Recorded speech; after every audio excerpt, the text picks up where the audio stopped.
Good evening, and welcome to the Farmingdale School District's 21st Annual Wall of Fame Induction Ceremony.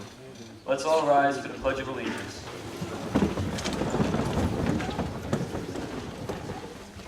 I pledge allegiance to the flag of the United States of America and to the republic for which it stands, one nation, under God, indivisible, with liberty and justice for all.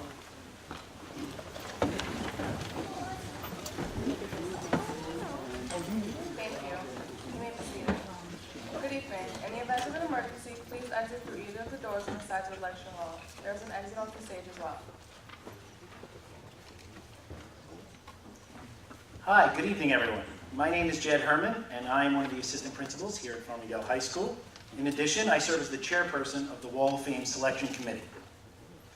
I am pleased to be joined on stage, well, now they sat, but by two wonderfully dedicated students who are my assistants for this evening, Miss Amor Ford and Mr. Brian Hayden. In addition, Brian and Amor also serve on the Wall of Fame Selection Committee.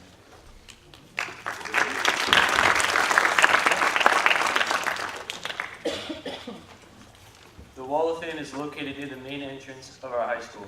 There are 79 plaques, one for each person inducted since 1998. We welcome you to take a closer look at the plaques of our alumni after tonight's ceremony. The Wall of Fame represents a very talented group of men and women who have been first responders, veterans, educators, chefs, doctors, entertainers, artists, business owners, and so much more. They are all excellent role models who show us that with hard work and determination, we can turn our passion into a successful career.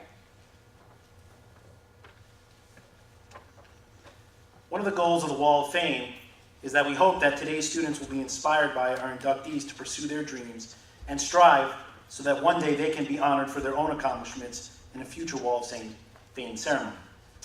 Today we honor three Dalers: Mr. Paul Deveny, class of 1997, Miss Carol Kellerman, class of 1969, and the Honorable Stephen Tishon, class of 1995.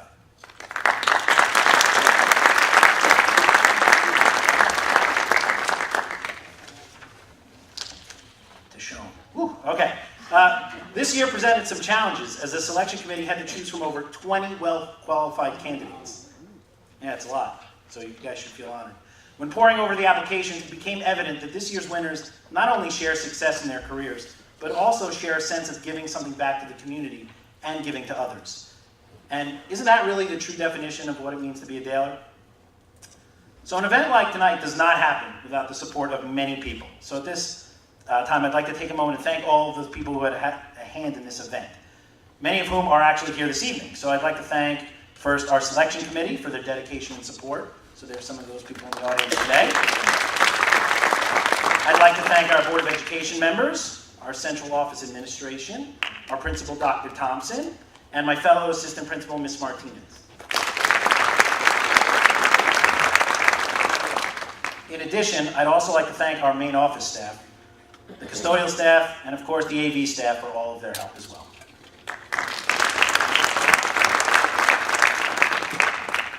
Tonight we will hear from several of our current students who are also journalists for our school newspaper, the Paper Lion. They have the privilege of introducing our honorees, but also about writing about their accomplishments for our school paper. I now introduce you to Miss Elena Camisa, who will introduce our first honoree, Mr. Paul Deveny.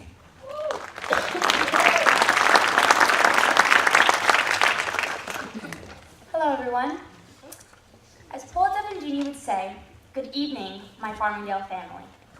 Paul Deveny graduated from Farmingdale High School in 1997. Deveny enjoyed the competitiveness of life in high school as he was known as a two-sport athlete, playing for the boys' varsity soccer and lacrosse team. He was involved in many activities, such as being a member of the wind ensemble, playing in the orchestra pit and marching band, and being a part of the varsity leaders club, along with many other clubs. As you can see, Mr. Deveny took advantage of many opportunities Farmingdale provided for him and probably never went home early than 6 p.m. Deveny's efforts got him to Hofstra, where he would follow the footsteps of his father, Archie Deveny. a former math teacher for the Farmingdale district. Paul Deveny excelled at mathematics, however, had trouble in his reading as he attended reading class from elementary school to college. Paul strived to work at his reading skills and decided that English is where his heart belongs, with educating students. Paul Deveny's career began as a summer cleaner / custodian at Salzman East Memorial Elementary School in 1997. After Deveny received his undergraduate degree in English and got his master's in administration from Hofstra University, he worked as an English language arts teacher followed by a dean at Weldon E. Howitt Middle School. He was then appointed as the district school's business administrator to then an assistant superintendent for business, and in 2018, earned the role as superintendent of schools for the district of Farmingdale. Not only has he taken on these roles, but he has taken on the role of being an active member in his community, such as being a part of the PB&J gang at the St. Killian's Church, where he makes sandwiches for the homeless, serves as an assistant PAL lacrosse coach, and is a Cub Scout leader. Deveny ensures that the students at the Farmingdale School District leave after school with all the requisite skills needed to be successful in whatever they hope to achieve. Paul Deveny shows a true passion and love for Farmingdale. You can see that he gets the greatest joy and motivation out of helping the community and students, being able to see them as problem solvers, critical thinkers, innovators, and become the best versions of themselves.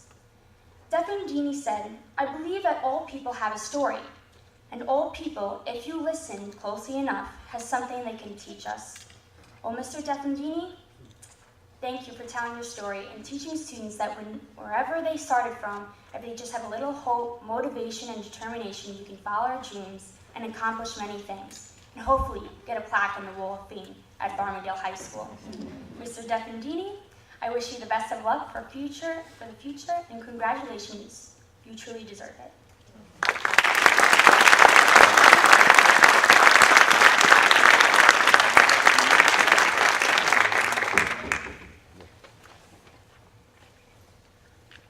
Mr. Deveny was nominated by his wife Charlene. So please welcome Mrs. Charlene Deveny to the podium to tell us more about Mr. Deveny.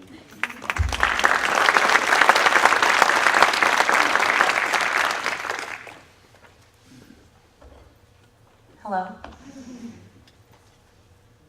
So when I heard that I was going to be speaking about Paul, I tried to think of what I was going to say about his commitment to the Farmingdale community and why I nominated him for the Wall of Fame. And I don't think that anything could really sum it up more than the letter I wrote, which I put a lot of thought into. I tried to think of every possible activity, commitment, and just volunteer effort that Paul has participated in.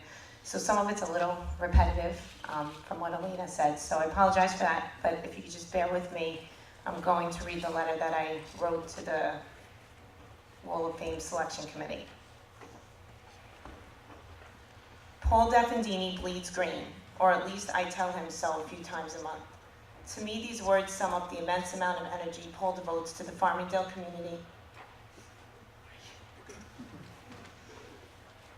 He loves Farmingdale and he is passionate about school improvement, the culture of the town, and about being a positive role model for others. If Paul can help, he will. He will never say no. He will find a way to fit a request, an extra community meeting, a game, an event, or a chance to volunteer into his day. Paul is Farmingdale through and through. He attended Woodward Parkway Elementary School, Weldon E. Howitt Junior High School, and then Farmingdale High School. I first met Paul when he walked into my 8th grade sequential one when we went to school, math class, taught by his father, Shield Deveny, because he needed to ask his dad for lunch money. Paul was afforded many opportunities in the Farmingdale School District. He was a humanities honors AP student, a soccer player, a lacrosse player, and a member of the band. Paul played the baritone horn and he earned a chair in the all-county band. Paul was named prom king. I'm sure he's not happy that I'm telling you. At the Farmingdale High School junior prom. Paul played varsity soccer and varsity lacrosse for all 4 years of high school, and he served as captain of both teams during his senior year. Paul was awarded the Nassau County Male Scholar Athlete of the Year Award in 1997. He was recruited by several colleges to play lacrosse, and he attended Hofstra University on a full athletic scholarship. I really got to know Paul early in senior year at the homecoming dance, and the rest is history. We now have 10-year-old twins, Lily and Jackson, who attend Northside Elementary School. Paul and I rented in Bethpage before we bought our first house in Comac, New York. I think it might have been day one in our new house that Paul started talking about moving back to Farmingdale. We were happy in Comac, and we lived in our house for 5.5 years, but Paul kept saying to me that Comac is not Farmingdale, and he really wanted to go home. I loved Farmingdale, but I was not unhappy in Comac, and the thought of moving seemed so daunting to me. However, saying Paul is persistent would be an understatement. We returned to Farmingdale in 2011, and we have never looked back. In fact, it was one of the best decisions that we ever made. Paul started teaching ELA in Howard Middle School in the 2002-2003 school year. He truly enjoyed teaching. He had a particular affinity for teaching the inclusion sections of ELA, as he was always looking for innovative ways to have the students learn from each other. Paul was very progressive as a teacher, just as he is as an administrator. Paul became Dean of Students in the 2006-2007 school year. He was in the process of completing his administrative degree, and he was interning with Mr. Lorenz, the Assistant Superintendent for Business at that time. Paul takes all of his endeavors seriously, and he created new forms and shared his ideas for the business office when he was an intern. Mr. Lorenz was impressed with Paul, and he and the Board of Education hired Paul to be the school business official in January 2007 when Mr. Lorenz had become superintendent. Paul had started as a school business official when we were still in Comac. Paul was very green at the time, no pun intended, and he put in all of the extra hours necessary for him to be successful at his job. Paul is not a content person. He is never satisfied. He is the person who is always going to push for more, to see what else can be done, to question the status quo, to come up with new ideas. Paul really found his place in central office, where he began to realize that he can affect change for the community. He missed being with the students, but he was determined to help others from his current position. Paul works tirelessly to give his all for the betterment of the school district and for Farmingdale as a whole. It was about this time that I came on board with the idea of moving back to Farmingdale. Paul was working late every day, and I knew with his aspirations that it made more sense for us to be in the same district. As I stated above, we could not be happier. In April 2010, Paul was appointed as Assistant Superintendent for Business. Paul was excellent at his job, though Paul would never use the word job, because what he does every day for the school district is part of his purpose in life. He was excellent for many reasons, but I believe the most important of these reasons being his humanity. I must mention that I've had experience in multiple school districts, and these experiences have given me great perspective on Paul's commitment to Farmingdale. I need to emphasize that Paul goes above and beyond when it comes to his responsibilities. It becomes easy to think that everything Paul does is for work. Paul does not differentiate between what is for work and what he feels is his civic duty. I can confidently state that the amount of hours Paul dedicates to being at events, speaking to groups, being available for community members, working late into the night, truly makes him unique in his role as a central office administrator. It is a position that requires a lot of time, but Paul exceeds these expectations by a landslide. For example, there were many instances that as the Assistant Superintendent for Business, Paul would meet individually with residents to explain their tax bills. Many senior citizens had questions about their bills, and they were unable to get to Paul's office. No problem, Paul went to them. If anyone had a question about anything, he would meet with him or her. He believes in transparent leadership to the point where he would not order frosted glass for his office door. It had to be clear. Sorry, one more page. Paul has big ideas that he doesn't just talk about, he brings them to fruition, as demonstrated by his efforts to promote the 2016 bond referendum for the sports complex and aquatic center at Weldon E. Howard Middle School. Paul invested hundreds of hours to ensure that the voters were making an informed decision. Paul is steadfast in his belief that people know the facts before they make their choices. His attention to his job and his desire to make the business affairs the best that they can be earned him a great deal of respect amongst his constituents. Paul served as an officer on the board of the Nassau Association of School Business Officials for 6 years, rising from membership chair to secretary, treasurer, vice president, and then president-elect for the past 2 years. Paul was slated to be president for the 2018-19 school year. Since Paul began his career as a teacher, he always had a bigger vision. This ideal really goes for everything in Paul's life. Once he moved up to the school business administrator position, it was not long before Paul set his sights on being superintendent of the Farmingdale School District. He didn't want to be superintendent of any district. It had to be Farmingdale. He is so excited and passionate about his ideas for the district and the community. Also, Paul is elated about being able to get back into the schools and the classrooms. As much as he enjoyed his former role, he missed the students. He is still invested in his transparent leadership style and leaves his door open so students, faculty, and staff can walk in, even just to say hello. Paul is a people person. He is approachable and sincere. Wherever we go in Farmingdale, someone will engage in a conversation with Paul. It is in these moments that I am often most inspired. Sometimes in the craziness of our lives, we are thinking of the next thing or what event is on the calendar that day, and we are half listening and trying to end the talk so we can get going. I know that I am guilty of this. But Paul is consistently fully engaged. He doesn't rush the conversation. He will avail himself to questions, and he never ever makes someone feel unimportant. These interactions may seem like trivial moments, but I know that Paul's genuine nature leaves such a lasting impact on others. He will say to me, "This is what's great about being in Farmingdale, Shar." In addition to the many hours Paul devotes to the students, parents, and employees in the district, Paul makes it a priority to give back to the community and his family in other ways as well. He has been the assistant coach for the 2027 Boys Farmingdale Police Activity League lacrosse team for the past 2 years. Paul was a den leader for PAC 511 Cub Scouts. Paul volunteered as den leader for Den 6 for 3 years, where he would run den meetings, attend PAC meetings, and organize outings. Also with the PB&J gang at St. Killian's Roman Catholic Church, Paul has generously given his time making sandwiches for those in need. This past summer, Paul proudly jumped at the opportunity offered to him to speak at the Village Pops concert. He spoke about the history of the Farmingdale School District and about his vision for the future. Paul is a public servant. That is how he sees himself, and he wants others to see him this way too. In recognition of his service, Paul was honored to receive the Jenkins Award from the Farmingdale Council of PTAs.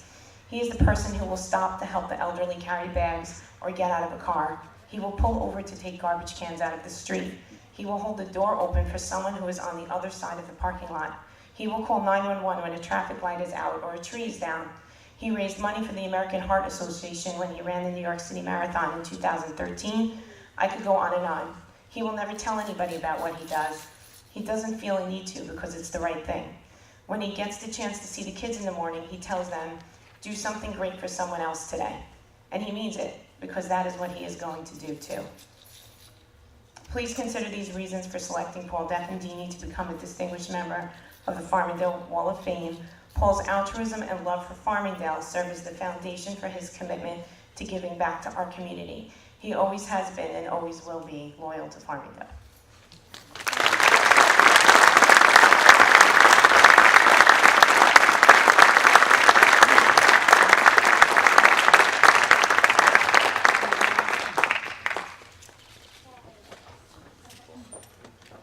All right, Mr. Deveny, please come up here and accept this plaque. On behalf of the Farmingdale School Community. Thank you so much, Jeff. Thank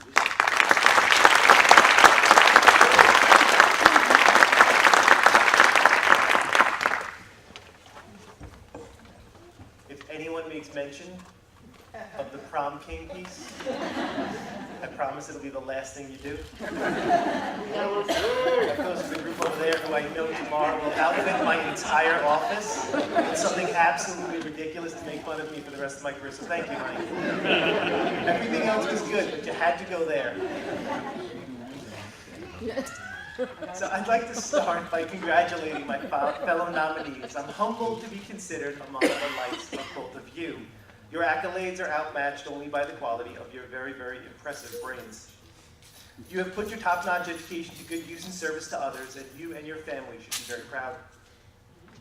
I don't think that it would come as a surprise to anyone here tonight, especially now, to know that Farmingdale is very important to me.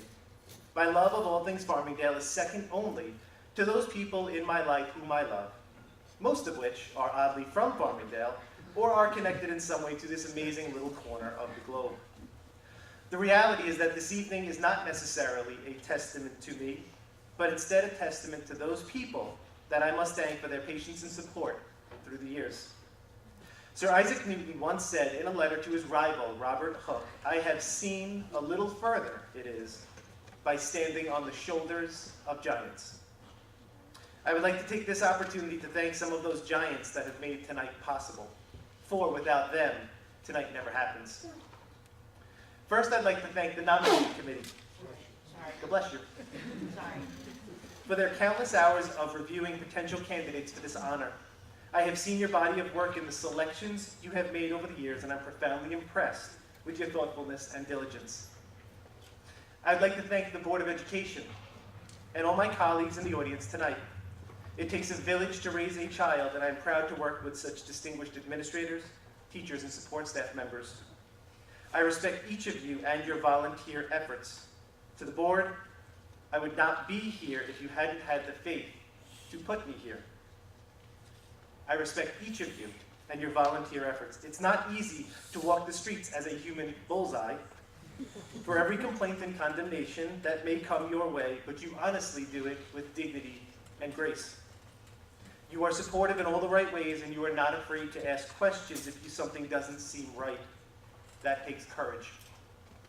I will undoubtedly make mistakes, but you have my word that no one will ever care more or work harder in support of this school system. And yes, Suzanne, that was a great question. To my colleagues, I'm proud to go to work every day by your side. Supporting you in the great work you do is what gets me dressed and excited to come to work. Thank you for your counsel and your support. You are wise beyond your years, and I am thankful for our discourse. Our discourse is, in the end, what makes us all better.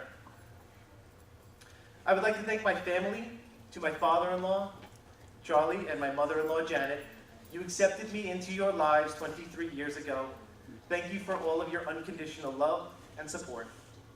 In those tough times, you offered me counsel and perspective. You also let me date your daughter, something that will not be allowed to happen in my house until Lily turns 37 years old. I have it all worked out, Lily. Just stay with me. To my sisters, thank you for not pulling out all of my hair after chasing me relentlessly around the house for hours on end. I can still remember the china cabinet shaking and the dishes inside clanking. All the while, Mom was yelling that she was going to throw her shoe at us if we didn't stop. Seriously, thank you for keeping me grounded. In those moments where life may have gotten me off my game, you were always there to bring me down to earth and ensure I remembered what really matters. What matters is that we still do pizza on Fridays. We still chop down our Christmas tree every winter. And our kids genuinely love each other. Who can ask for more than that?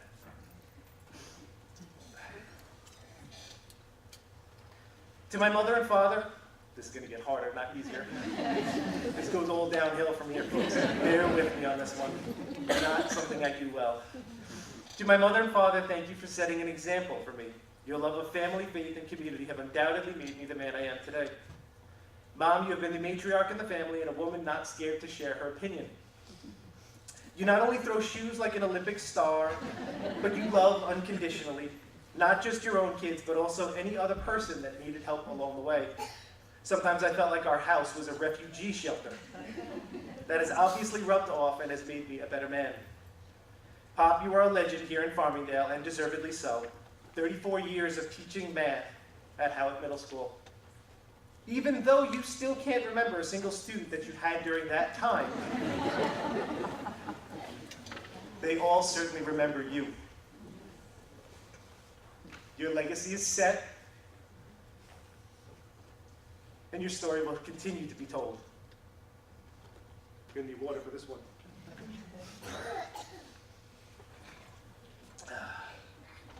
And lastly, my wife and children. I think I've learned more about myself by raising my two amazing kids than by all the other circumstances in life combined. You are amazing, and I'm proud of you both. Keep working hard. Remember what I always tell you in the morning before I go to work. Go ahead, what is it? Do something good for someone else. We memorized it. Persistence. Charlene, my rock and my North Star, you're my partner in this crazy world. When others might see my limits, you see my potential. When others might see the end, you see new beginnings. For every crazy idea that I've had, you were there to stoke the flames and encourage me. You never make me feel bad to dream big dreams. I wouldn't be where I am in life without you, and for that I'm eternally grateful. Everybody deserves to have a person like you in their life. But not everybody has that kind of great fortune. I do have that person in my life, in you, and I feel grateful every day. Thank you again.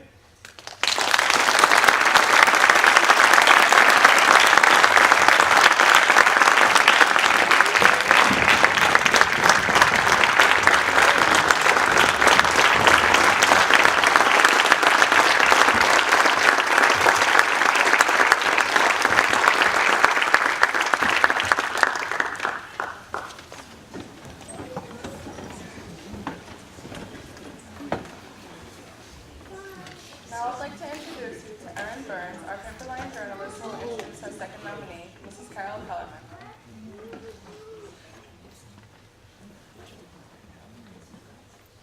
Good evening.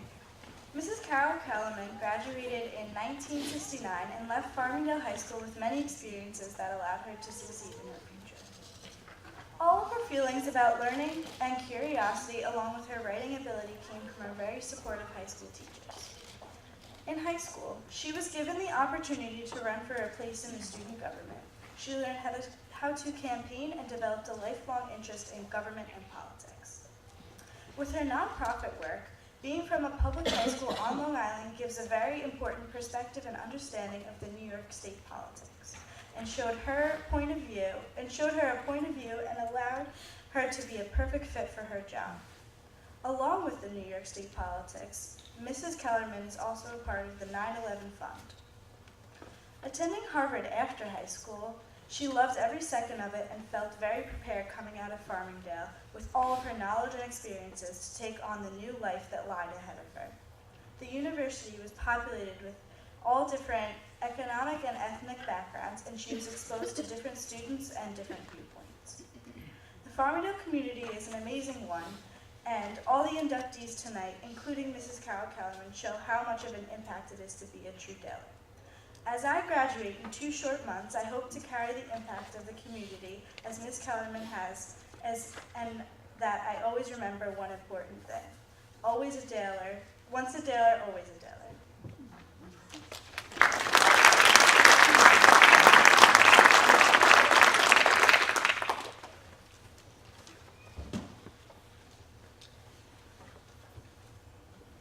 Mrs. Kellerman is nominated by her longtime friend, Mrs. Linda Yo. Please welcome her to the stage.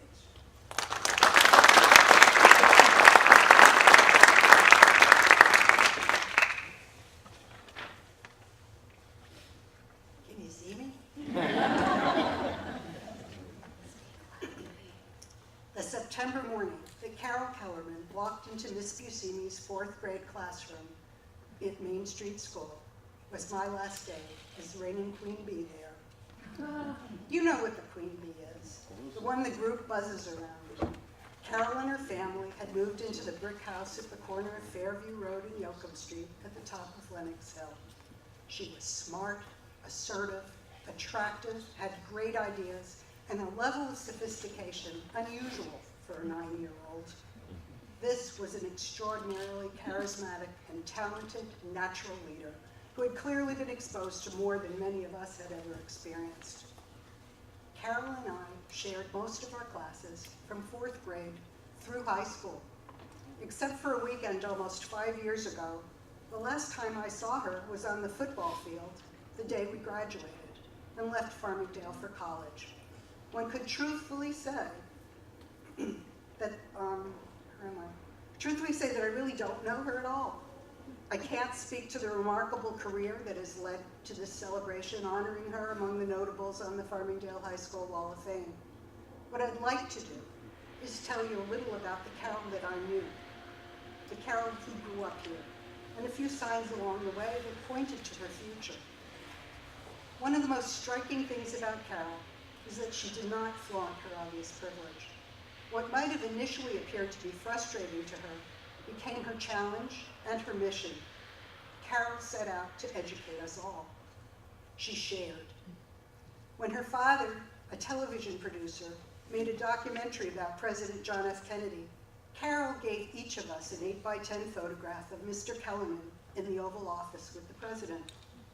A professional film crew came to document the 5th grade classroom we had transformed into a colonial American home. Once again, Carol shared those pictures with each student.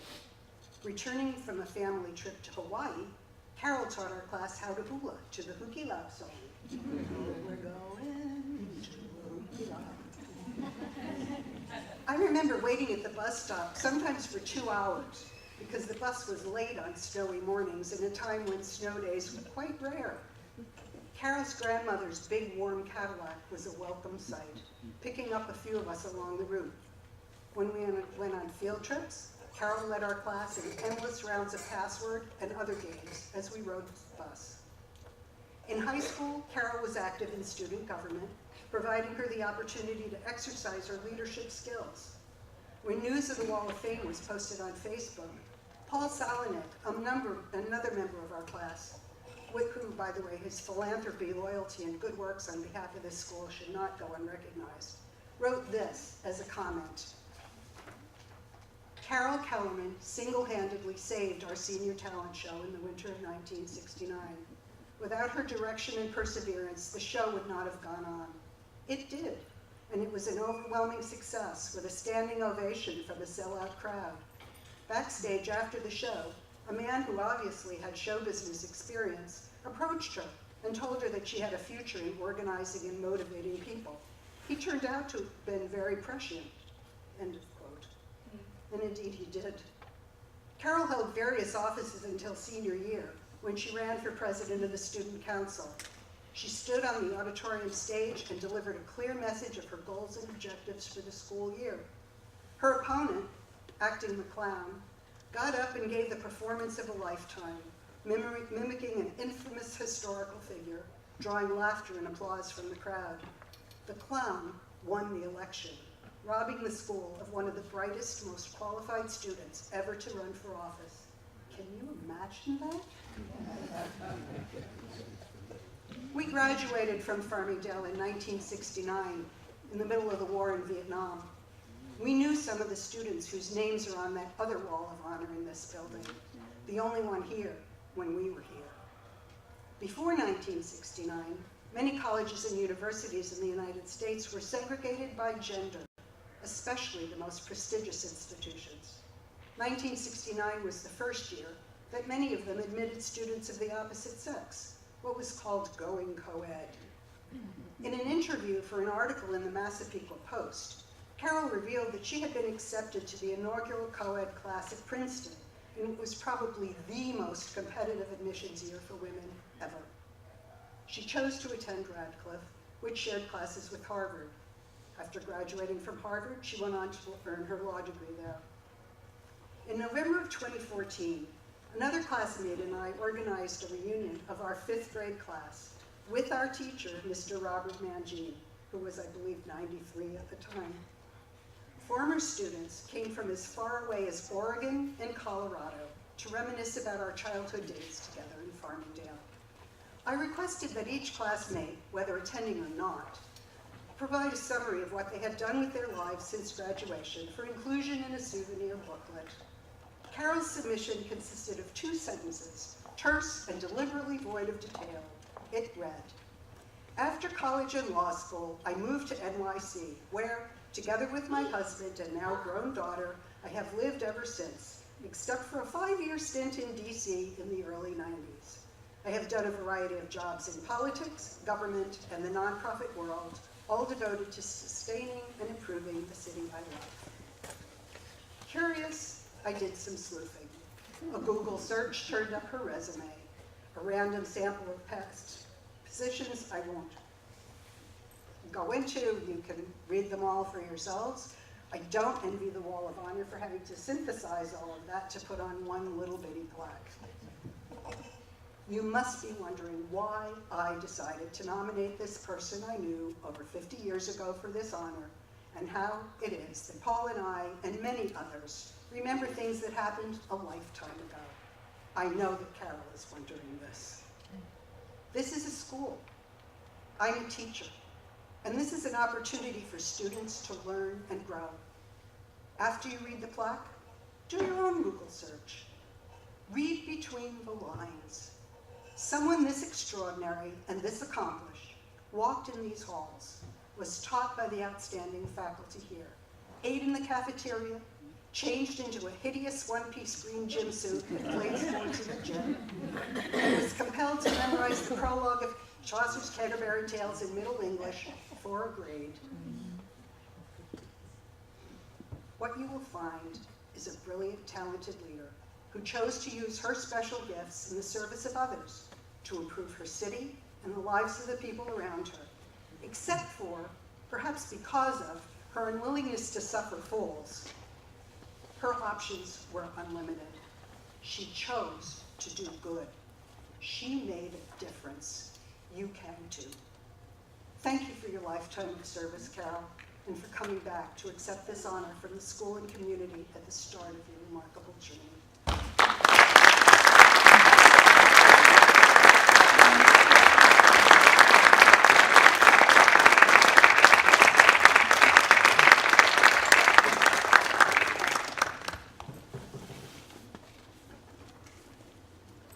Mrs. Kellerman, please come up and accept this plaque on behalf of the entire Farmingdale School community.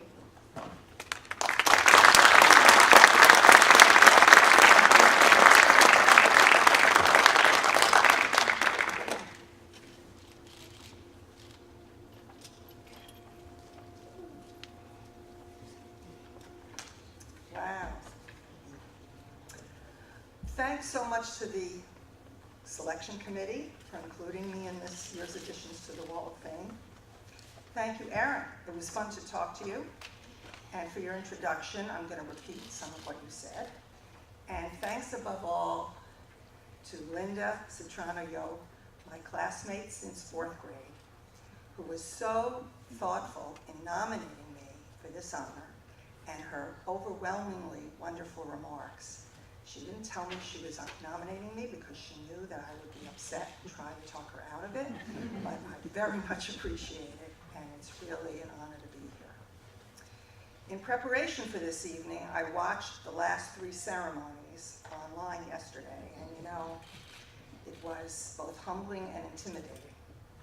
The honorees have been people of such accomplishment and poise, including Superintendent Defendant tonight. It's very special to be chosen to join them. Listening to all of their remarks, including the superintendent's, and I'm sure Steve's as well, there are some common themes. The one that virtually everyone repeats is that once you are a Daler, you are a Daler for life. I will spare you from listening to me sing the song. Now, many of the honorees, including the superintendent, have stayed in Farmingdale or the surrounding area after graduation, including the former mayor, a gentleman who won in the past couple of years who was a longtime sports coach. So it makes sense that they say that the Daler spirit is very present throughout their lives. But except for a few visits back to show my town to my husband on the way somewhere else on Long Island, frankly, I haven't been back or had much contact with Farmingdale since my parents moved to the city when I was in law school. I do have many close friends I've kept from high school, but they're spread all over the country, indeed all over the world, and thank goodness for Facebook that we are able to keep in touch with each other, but they're not in Farmingdale either. But I can say to the students here in the audience and to parents of Dalers that it is really true that no matter where you go or what you do, you will always be a Daler. The experience of going to this big public high school in a close-knit but diverse community has had a huge impact on my life, and you will find the same is true of yours. When I became an adult and I went to college and to law school and into the work world in New York, I became acquainted with many people who had different types of high school experience. They went to boarding school, or they went to small private schools where you're with the same group of kids from kindergarten to 12th grade, and the entire graduating class is 1/10 the size of Farmingdale's senior class. The conventional wisdom seems to be that these types of places provide a superior education with lots of personal attention and high-quality academics and extracurricular activities. Indeed, my daughter, who's here tonight, Anna, went to a very good school just like that. But there are also places where clickiness, particularly among teenagers, can have a great deal of importance and can make some kids feel isolated. What I experienced was the challenge and excitement of walking into this, 50 years ago, this same very school in 9th grade, the halls buzzing with energy, and kids from all different feeder middle schools who didn't know each other, all thrown into classes and the cafeteria together for the first time. In a class of more than 1,000 students, there are many different worlds you can try out and find the ones where you fit in. There's room for the jocks, which obviously the superintendent was a part of, the cool kids, the artsy, nerdy kids. I guess I was part of that group. No one needs to feel left out. I felt totally supported by the staff and the faculty. There was plenty of personal attention from great teachers, if you wanted it. If you wanted to stay anonymous, you could do that too.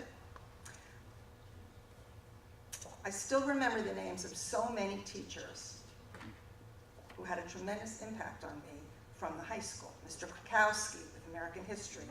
I had a lot of great English teachers, Mr. Cates, Mr. Clementi, Mrs. Wright. I had a great algebra teacher. I'm not interested in math, but Mr. Kahn was really nice and supportive, even to the students who weren't math types. Honestly, I really can't remember most of the professors whose classes I took at Harvard. I got a great education here, and I was completely prepared for the work of college because I graduated from Farmingdale High School. Another thing this school did, even 50 years ago, was encourage girls to excel. I never felt there was anything I couldn't do in school or anywhere. Yes, as both Linda and Erin noted, I even ran for student council president. I didn't win, but it was not because I was a girl. It was because my opponent had a brilliant campaign. He was definitely ahead of his time. But it was my first experience at the center of a political campaign, and it stoked my interest enough that I've come back to the political arena over and over again throughout my life. So being a Daler really did give me a great start in life, a feeling of comfort with who I am, an understanding of how to get along with people from different faiths and backgrounds, a sense that learning is fun and important. Students at Farmingdale, you are fortunate to go to school here. Take advantage of everything it has to offer. My fondest memory of high school is what Linda referred to, the senior talent show. Do you still have a talent show? Yes. Okay, wow. It was an extravaganza. All kinds of kids auditioned. It was 1969, and we had a theme for the show, The Age of Aquarius, which was a new musical about hippies that was running on Broadway called Hair. We interspersed individual performances with group dances and a fantastic band of talented musicians from the class. And it was a fantastic show, and I got to be the director. I don't know why. I think maybe it was the compensation for not winning the student council. The auditorium seemed huge to us then. We'll have to go look at it after the ceremony and see if it still seems so big. Parents, school staff, and lots of other people from town came. I sat on a little stool in front of the stage and looked up at the performance. The standing ovation and the applause at the end of the show were tumultuous. I still look back on the teamwork and success of that show from kids from all different groups and cliques in the senior class as one of the happiest experiences of my life. When Jed Herman called to tell me that I was selected for the Wall of Fame, my first thought was how much I wished I could tell my parents, both of whom have passed away. They moved us to Farmingdale when I was 3 years old from housing for Army vets that had been built down Hempstead Turnpike in Levittown. They specifically picked Farmingdale very carefully for its great main street, its small town feel, the convenience of the railroad station so my dad could commute to New York, and its public schools. They would really have gotten a kick out of being here tonight to see me and my sister's old school sharing these memories with me. My little sister Linny, who graduated from Farmingdale in the class of 1971, would also have gotten a kick out of this, but sadly we lost her 2 years ago. But her best friend, Dee Dee Morelli-Sklar, who grew up with us and still lives in Massapequa, is here tonight and has become part of my family. So the Daler identity is still very much a part of me. Thank you so much for this honor.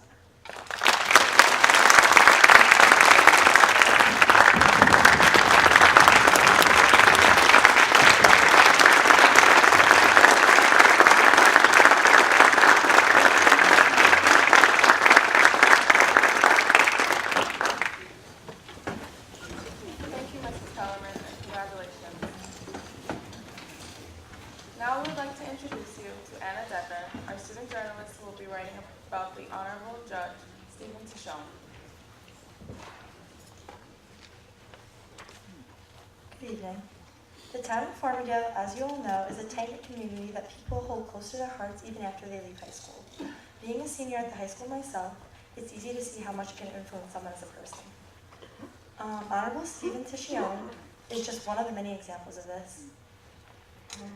Honorable Tishon graduated from the high school in 1995 and is a graduate of Hofstra University and Yale Law School.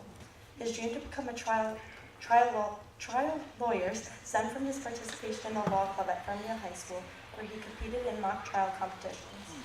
He carried his desire with him throughout college, law school, and finally to his career as an assistant U.S. attorney. After talking to Honorable Stephen Tishon, he shared with me that along with the law club, he participated in varsity sports, which he says gave him an appreciation for discipline and taught him teamwork and healthy competition, all of which have played a part in his life and career. Along with being influenced by clubs and sports, he points to his teachers, specifically his 10th grade humanities teacher, that have impacted his life. Mr. Schwein, he says, enriched his love for history and travel, two large pieces of his life. Some of his awards and achievements include being a recipient of the Federal Law Enforcement Foundation's Prosecutor of the Year Award, the Federal Drug Agents Foundation True American Hero Award, and the Attorney General's Award for Exceptional Service. He is also a 3-time recipient of the Organized Crime and Drug Enforcement Task Force Award. He obviously deserves a place on our wall of fame. Congratulations again.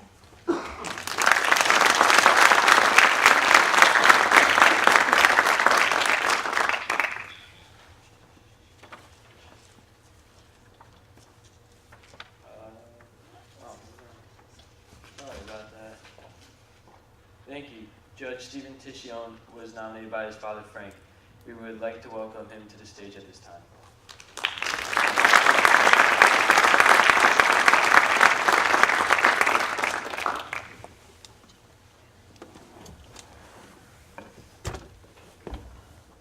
Thank you very much for being here.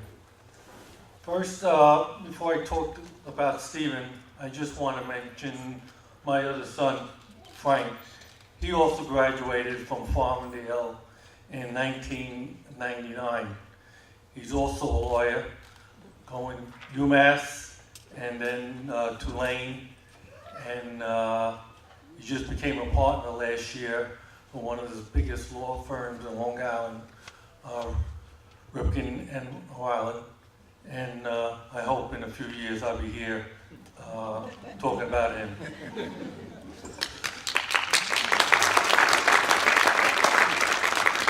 As was mentioned, Stephen was an honor student here. He was in all the honor classes, did very well, and also in sports. He was soccer team that I saw all his games as a senior, and I think that team was probably one of the best teams ever in Farmingdale. He's also was on the tennis team, and I believe they won the New York State title. And there's a plaque in our wall. When he was thinking about what schools to pick for college, and he wanted to go away, and he was looking at all these high prestigious schools, I said to him, pick a school that's around the neighborhood, so just in case you have a safe school. And first he said, and then he finally listened to myself and my wife, and he picked Hofstra. And after getting the scholarship to Hofstra, and he was still undecided, I said, oh, look, go to Hofstra, you could board there, buy you a car, and if you go to law school, I'll pay for it. So he decided that was a pretty good investment, so he went to Yale. In fact, in Hofstra, he met his wife, and both my daughter-in-law and my son, when they graduated, there were 7 students who had the privilege of getting the awards of the distinction awards. And both my son and my daughter-in-law were the 2 of the 7. And I think that's why they got 2 very smart kids. Just say some things about, especially some of his teachers in Hofstra, and what they said about him, especially when they recommended him for Yale. I have known Mr. Tishon for several years as a student in history department at Hofstra University. Simply put, he is without a doubt the strongest and most accomplished student I have ever had the privilege of working with in nearly a decade of teaching. Stephen is a dual major in both history and English in his 4 years of Hofstra. He maintained a 3.85 average, and he had a 3.9 in English and a perfect 4 in history. And truly, it was very remarkable. He had been named twice to the provost list for finishing a semester with a perfect 4. And he was inducted into the Philip Beta Kappa Golden Key National Honor Society. Mr. Schoen was also awarded the prestige Sanford Hammer Distinction Scholarship and granted to only 1 student per year. And the Metropolitan Life Foundation Betway the Scholarship Award when I was working for MedLife. Stephen participated in the junior honors semester, and I directed the class. In a class of excellent students, Stephen stood out for the quality of his thinking, the extent of his participation, and the insight he brought to our discussion. This does not surprise me. For several years, Stephen has impressed me and my colleagues across the campus with the dedication, maturity, and self-discipline. There are characteristics that have enabled him to succeed academically, but the traits that I most admire in him, very rare on campus today, are his intellect, curiosity, and appreciation for what used to be called in another age the life of the mind. Another history teacher stated, In my course in early American history, Stephen was far and away the top student. In earning a solid 8th grade, he demonstrated an ability to think critical and inclusively about a range of sources that were required for the course. He was adopted in raising probing queries as he was presenting his views in an engaging prose style. Stephen clearly is a student who relishes intelligently pursuits. He has embarked upon a double major in history and English, a demanding rarity at Hofstra. He's undertaking honors projects in both subjects area. This entitled Writing a Thesis and then defending it before a 3-person facility committee. In addition, Stephen has regularly taken courses in Hofstra University honor programs. A further indication of Stephen's consistency in achieving academic excellence is LSATs for law school. He got 178 out of 180. And to this day, he still tells me that the one answer he got wrong, he really knew the answer. So I don't know if that's true or not. And until this day, I believe, even now, Stephen is the only student of Hofstra ever to make Yale Law School. And he made us very proud, and he's an enjoyable son and father, and I know his 2 kids love him, especially his daughter. We get along real great until my son is in the room. When my son is in the room, that's it. Nobody can pick her up. She cries. It's only Stephen. So he has the magic touch. Attending Yale school, then he went to work for the, let's see. Stephen in 2002 graduated Yale Law School, where he served as the president of the Yale Banister Union. And after graduation, Stephen clerked for Honorable Edward Corman. In fact, he was the judge that mentioned to Stephen that there was an opening as a judge, and he should apply to it. And just to tell you how Stephen never really expressed how great he was doing, and he was always quiet and we never knew anything.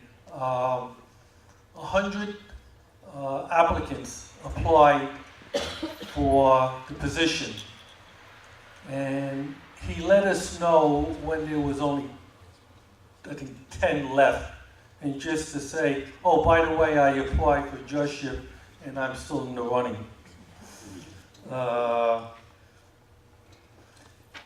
Stephen spent virtually his entire year in the Office of Prosecuting Complex and International Drug Cases. He was the head of the acting deputy chief of the narcotics section in August of 2011. He was the deputy chief in 2012 and chief of the narcotics section in International Narcotic Strike Force in March of 2013. As chief, Stephen led a superb staff of prosecutors who are recognized throughout the country for his prosecution of the largest and most sophisticated drug organization. My wife and myself, not me as much, mostly my wife, some of his cases were prosecuted the Russian mafia, Mexico, the cartels, He was in Colombia, some of the great spots of the world. In fact, at one time he also was threatened, him and the judge, and he had a bodyguard for a while. Needless to say, we never knew about it until years after.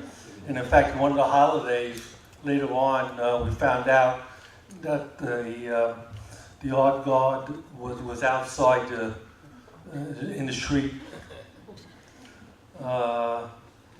His cases, besides winning most of them, and they're too numerous to mention, he also brought a lot of money back to the government. In one case, they were awarded $1 billion in restitution. We're both very proud of my son, and that's it. Thank you.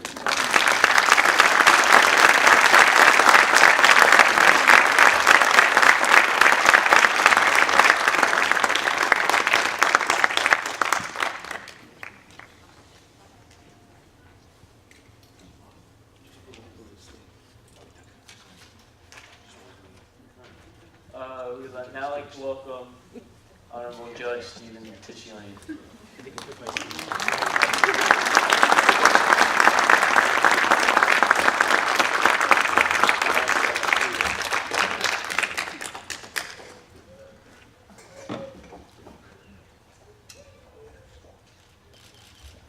I grew up in the digital age, so I take my notes on my phone or my laptop. This is such a profound honor, and I thank everyone who made it possible, all the members of the Farmingdale High School staff, the selection committee, principal, all of the wonderful students who have made this such an enjoyable night and such a great honor. I have such fond memories of my time here at Farmingdale High School, and I have to say, so much of my success in my career and my life in general can be attributed to lessons that I learned here and experiences I had right here in these halls. In fact, my first real exposure to the law occurred when I joined the law club here at Farmingdale High School, and I joined it pretty much as a lark. My next door neighbor was in the law club and said, you might find it fun. We basically just argue all the time and go to competitions and argue against other schools. I said, okay, sounds like fun. So I went, and I ended up enjoying being part of the mock trial competition so much that I decided right then and there I wanted to be a trial lawyer. And that desire never waned through college, through law school. I later became the president of the Yale Barristers Union, which is the Yale mock trial program. And eventually, I saw that dream become a reality when I became a federal prosecutor and took my first step into a federal court and stood before the jury to say, I represent the United States of America.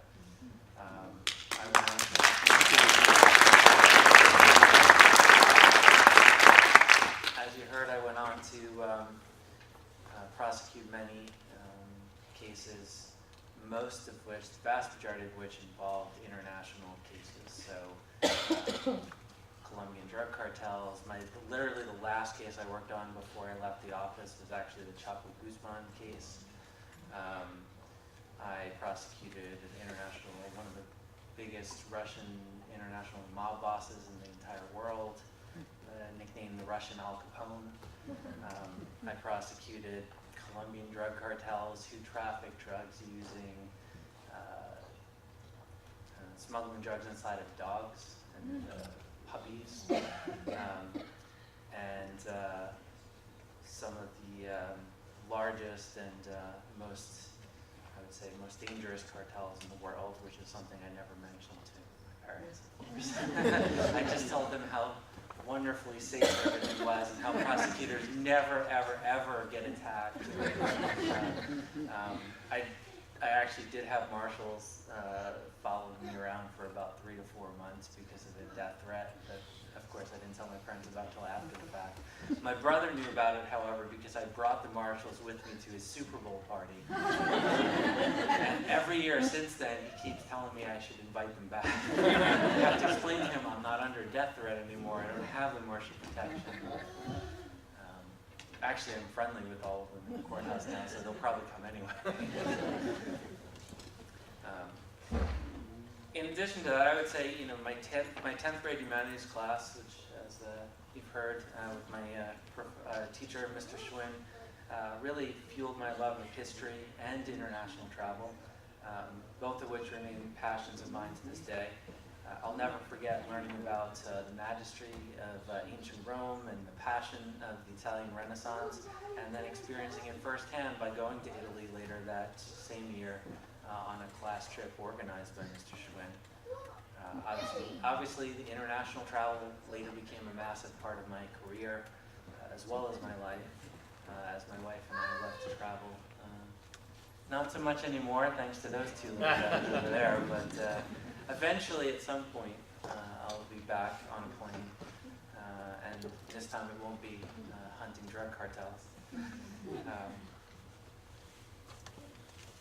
From participating in multiple sports at Farmingdale High School, I think I've learned the invaluable lessons of discipline, teamwork, and competition, all of which I think proved to be vital to my success in a legal career that's often challenging and definitely a very competitive arena.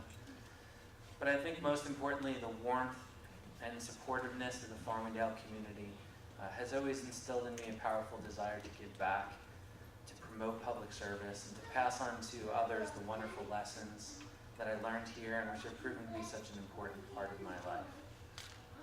For the current Farmingdale High School students, I offer you this advice: never stop dreaming, never stop working hard, and never forget that the things you learn and experience here today may well follow you for many years to come. And so make the most of your opportunities. You never know when joining a random club may end up changing the whole rest of your life. And finally, I just want to say thank you to all of the people in my life who got me to where I am, and obviously standing here today, I would not be here without them. My parents, especially my dad, who nominated me for this award, all of your years of support, not just when I was a kid, but all the way up through the current day. I always know that you're in my corner, in our corner, and it helps with every bit of life's challenges to know that that unconditional love and support is always there for you. To the rest of my family, my cousins, my uncle who are here, thank you for always being the loving and supporting family that I need to make sure that I'm always grounded and not suffering from too big of an ego. And finally, to my wife and kids, my wife Lisa. Hi. There's my beautiful daughter Grace. Hi, Grace. And my handsome little son Massimo. You are the most important things in my life, and no matter what happens, I always know that I have an amazing family that I come back to every night. No matter how tough the day is, no matter how difficult the challenge is, I always know that the best part of my life